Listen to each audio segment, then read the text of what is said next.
Fala pessoal, e aí, beleza? No vídeo de hoje eu vou falar algumas advertências sobre anjos, né? Muito obrigado aí quem se inscreveu no canal. Quem não é inscrito ainda, se inscreva no canal. E vamos ao vídeo de hoje. Vou aproveitar, vou divulgar aqui o meu livro, né? O Conhecimento da Cabala, e o meu curso sobre Cabala, que eu hospedei aqui no QFi. Vou deixar o link aqui embaixo na descrição.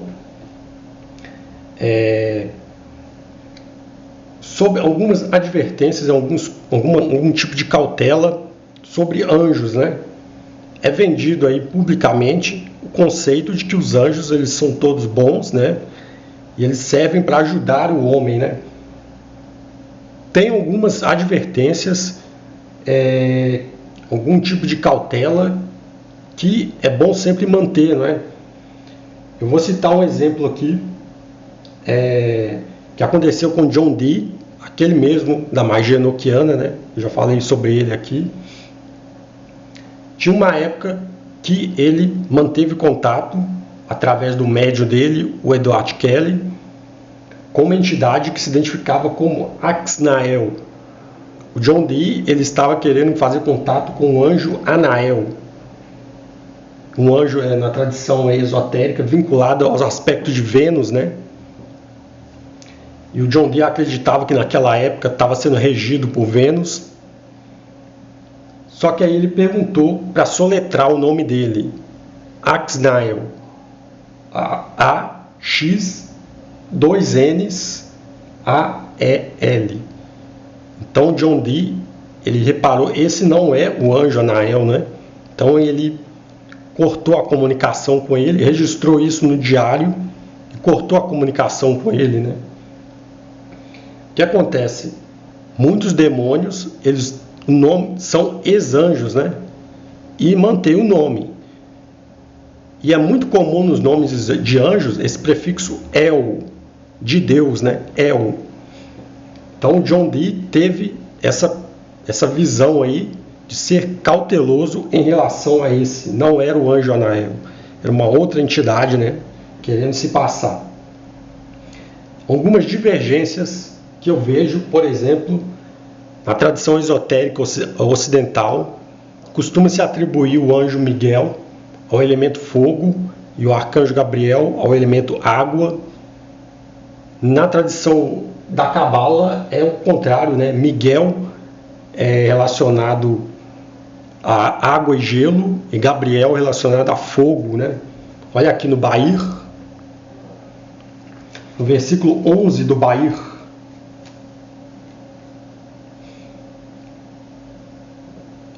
Ele criou desolação, borro, e colocou-a na paz. E ele criou caos, torro, e colocou-o no mal. Desolação é paz, conforme está escrito em Jó, capítulo 25, versículo 2. Ele faz paz nas suas alturas. Ensina que Miguel, o príncipe da direita de Deus, é água e granizo, enquanto Gabriel, o príncipe da esquerda de Deus, é fogo. Os dois são harmonizados pelo príncipe da paz. Esse é o significado do versículo, ele faz paz nas suas alturas. Não é? Na tradição da Cabala, Miguel é relacionado a granizo e água, né? Gelo e água, e Gabriel é relacionado a fogo. Então tem essa divergência aí, né? Do esoterismo ocidental, que gosta de relacionar uns anjos a elementos, né? E o seguinte, em relação a nome de anjos, muita cautela, como eu digo, né?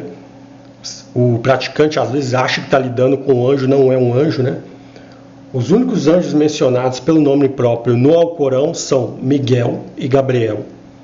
Está aqui no Alcorão, capítulo 2, versículo 98.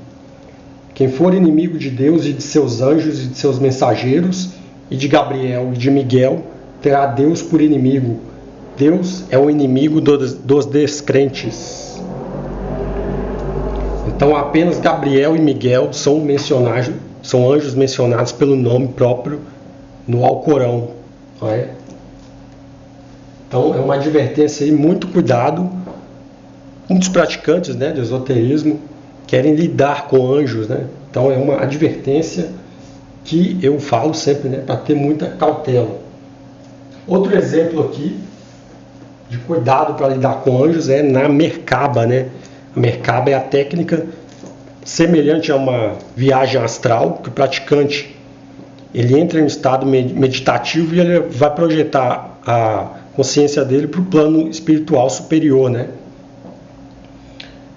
Seguindo o método tradicional da Cabala, tem todo aquele jejum, aquele preparo, né? Aquele preparo, aquele retiro, e ele invoca um anjo. Tradicionalmente, o mais apontado é Jofiel, né? E ele faz uma espécie de... ele prende aquele anjo por um juramento para facilitar ele, né? Para ser o guia dele nas câmaras, nos rechalotes, que são as câmaras do plano espiritual. Só que esse é um método muito forçado, né? Querendo ou não, embora seja tradicional, é um método forçado, né? Os anjos, eles não gostam desse tipo de coisa, né? Embora seja tradicional aí da Cabala.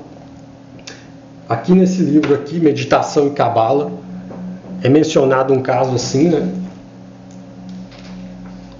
Rabi Ismael disse: eu tinha 13 anos quando fui estudar com Rabi Nehunia Ben Hakanah.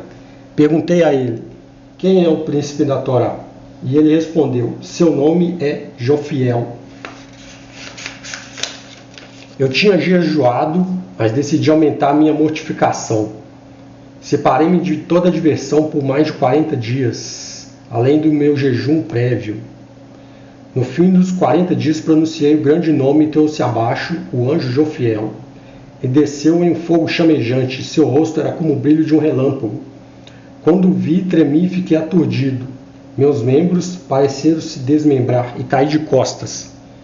E ele disse para mim: filho do homem, como ousas perturbar a grande assembleia do alto? Ele ficou puto da vida, né? É um método forçado, né? Por assim dizer. E muita gente, muitos praticantes, muitos ocultistas acabaram muito mal nessa questão de lidar com anjos. Outro exemplo aqui é sobre o patriarca Isaac, né?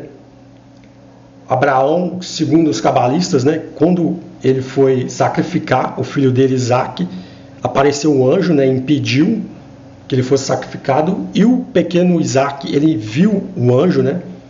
No caso, não se trata da luz, mas de um tipo de radiação que teve um efeito cumulativo, né, e causou a cegueira dele.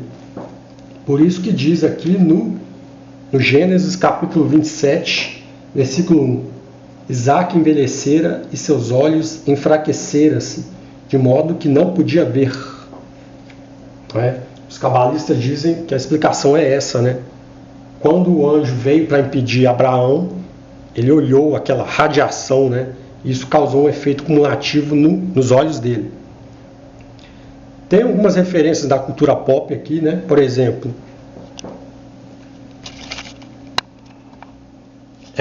aqui no seriado Supernatural, quem já viu aí, tem um episódio aí que a vidente Pamela Burns, ela fica cega, né? Porque eles estavam lá entrando em contato com o Castiel